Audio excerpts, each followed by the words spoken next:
नमस्कार दोस्तों, एक बार फिर से आपका स्वागत है आपके अपने चैनल ज्ञान दर्पण सागर में। आज की वीडियो है नवरात्रि कन्या पूजन की विधि और उसके लाभ। वीडियो में आगे बढ़ने से पहले आपने अभी तक चैनल सब्सक्राइब नहीं किया है तो चैनल को लाइक और सब्सक्राइब कर लें, जिससे वीडियो अपलोड हो तो आपको सबसे पहले मिले। तो वीडियो शुरू करते हैं। कन्या पूजन से मां बेहद प्रसन्न होकर भक्तों की सभी मनोकामनाओं को कर देती है। इतना ही नहीं, देवी पुराण के अनुसार मां को हवन और दान से अधिक प्रसन्नता कन्या भोज से मिलती है। कन्या पूजन को बेहद फलदायी माना गया है। नवरात्रि में कन्या पूजन का विशेष महत्व होता है। रामनवमी और कन्या पूजन के साथ शारदीय नवरात्रि का समापन होगा। नवरात्रि की अष्टमी और नवमी पर 9 कन्याओं के पूजन से देवी मां दुर्गा बेहद प्रसन्न होती हैं। मां दुर्गा के 9 रूपों की अलग अलग दिन वंदना की जाती है। नवरात्रि आद्याशक्ति की आराधना का पर्व है। संसार को संचालित करने वाली मां दुर्गा सर्वशक्तिमान और सर्वव्यापी हैं। भारतीय संस्कृति में कुंवारी कन्याओं को मां दुर्गा का साक्षात स्वरूप माना गया है। इसीलिए नवरात्रि व्रत कन्या पूजन के बिना पूरा नहीं माना जाता है। कन्या पूजन से इन लोगों को विशेष लाभ। मान्यताओं के अनुसार कन्या पूजन से मां बेहद प्रसन्न होकर भक्तों की सभी मनोकामनाओं को पूर्ण कर देती है। इतना ही नहीं, देवी पुराण के अनुसार मां को हवन और दान से अधिक प्रसन्नता कन्या भोज से मिलती है। कन्या पूजन को बेहद फलदायी मानते हुए कहा गया है कि अगर किसी व्यक्ति के कुंडली में बुध ग्रह बुरा फल दे रहा है तो लोगों को कन्या पूजन अवश्य करना चाहिए। बता दें कि बुध की मित्र राशियां वृष, मिथुन, कन्या, मकर और कुंभ होने के कारण इन राशियों के जातकों को कन्या पूजन का विशेष लाभ मिलता है।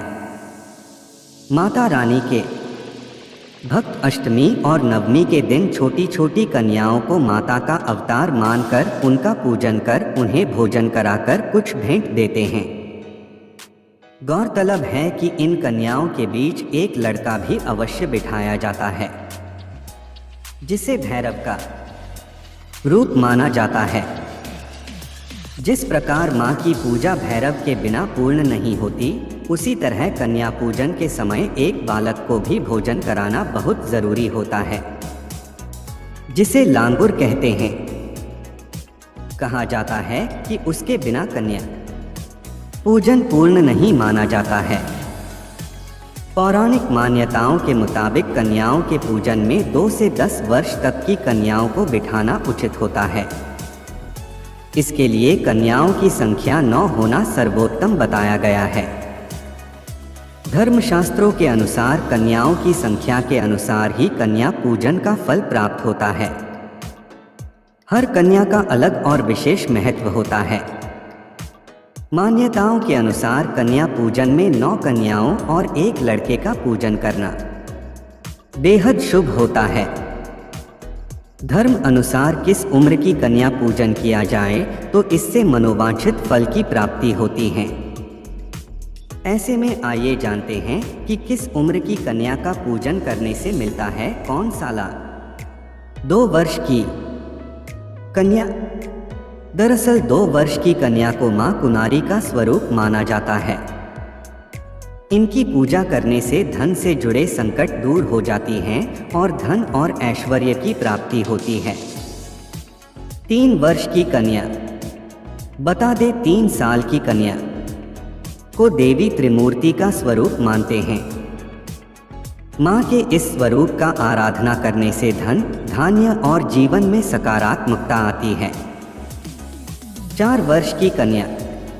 4 वर्ष की कन्या की देवी कल्याणी का स्वरूप माना जाता है।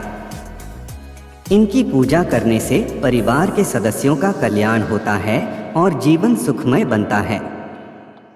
5 वर्ष की कन्या। 5 साल की कन्या देवी रोहिणी का रूप मानी जाती है। माँ के इस स्वरूप का पूजा करने से स्वास्थ्य लाभ प्राप्त होता है और परिवार के सदस्य सेहतमंद रहते हैं। 6 वर्ष की कन्या।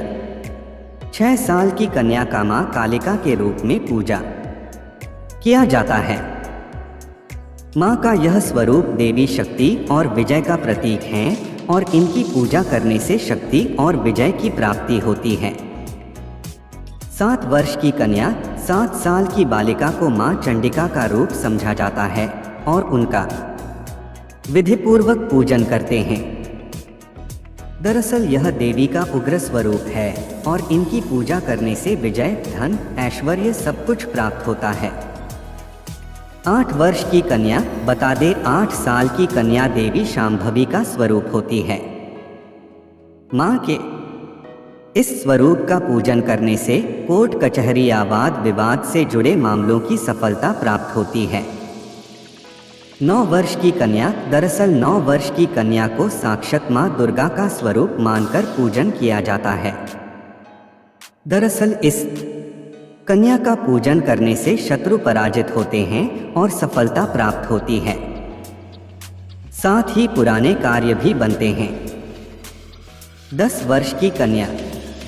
10 साल की बच्ची को देवी सुभद्रा का स्वरूप माना जाता है। बता दें कि माँ की इस स्वरूप का पूजा करने से व्यक्ति की समस्त मनोकामनाओं की पूर्ति होती है और कष्ट दूर होते हैं।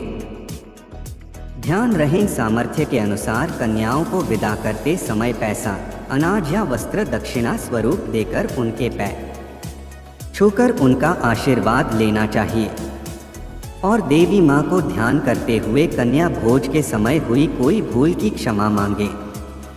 ऐसा करने से देवी माँ प्रसन्न होती हैं और भक्तों के सभी कष्ट दूर होते हैं।